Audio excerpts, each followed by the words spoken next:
கறிக்கோழி பண்ணைகள் அமைக்க மானியத்துடன் கூடிய கடன் வழங்கப்படுவதோடு ஆண்டுக்கு பல லட்சம் லாபம் ஈட்டுவதற்கு தேவையான அனைத்து வசதிகளும் செய்து தரப்படும் என்று செய்தித்தாள்களில் அறிவிப்பு வெளியிடப்பட்டது.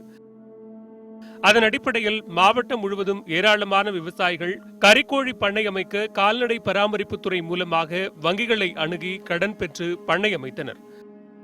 இவ்வாறு அமைக்கப்பட்ட பண்ணை உரிமையாளர்களிடம் பிரபல தனியார் கறிக்கோழி நிறுவனங்கள் ஆண்டுக்கு 6 முறை கறிக்கோழி குஞ்சுகள் வழங்கப்படும், அதனை வளர்ப்பதற்கு தேவையான ஊக்க மருந்து, தடுப்பு ஊசி, தீவனம் உள்ளிட்ட அனைத்தையும் வழங்கி விற்பனைக்கு தயார் நிலையில் உள்ள கறிக்கோழிகளை தாங்களே எடுத்துக்கொள்வதாக கூறி ஒப்பந்தம் செய்து கொண்டனர்.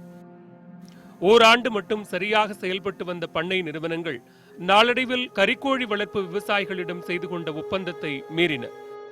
பெரம்பலூர் மாவட்ட கால்நடைத்துறையிலிருந்து இந்த கோழி பண்ணை லோன் திட்டம் வந்திருக்கு, நீ வச்சு பண்ணை நடத்து அப்படின்னு சொல்லி என்னை ஆசை காட்டி விட்டாங்க. இன்னும் அக்கம் பக்கம் உள்ளவங்களை என்ன மாதிரி உள்ளவங்களும் பண்ணை போடணும் அப்படின்னு சொல்லி அவங்களையும் போட வச்சாங்க. இப்படி பண்ணை போடுற சூழ்நிலை மழை இல்லை, விவசாயம் பண்ண முடியல, இதில் பண்ணால் நல்லா முன்னுக்கு வரலாம்னு சொல்லி ஆசை காட்டிவிட்டு எங்களை இந்த கோழி பண்ணையை போட வச்சாங்க. முழுமையான பாதுகாப்பு வழங்கப்படும் என்று உத்தரவாதம் அளித்த மாவட்ட நிர்வாகமும் கால்நடை பராமரிப்புத்துறையும் கண்டுகொள்ளாததோடு அரசு வழங்க வேண்டிய மானியத் தொகையையும் வழங்காமல் காலம் கடத்தியது. இதனால் வட்டியை கூட கட்ட முடியாமல் தவித்து வருகின்றனர்.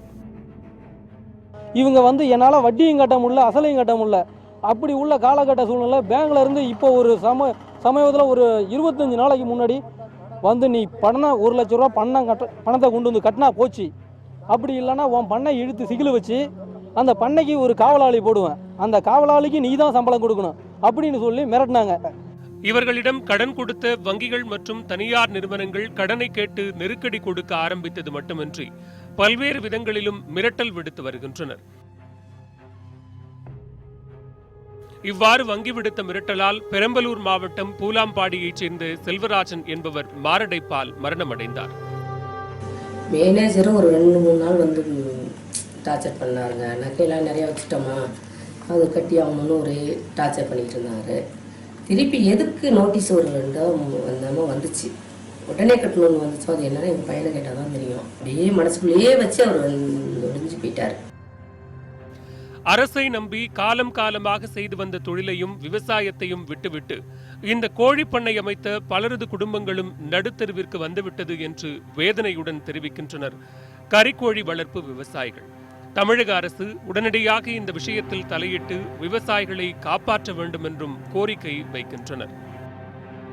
பல்வேறு பிரச்சனைகளில் சிக்கி சரிவு பாதையை நோக்கி செல்லும் இந்த பண்ணைகளை காப்பாற்ற தமிழக அரசு முன்வர வேண்டும்.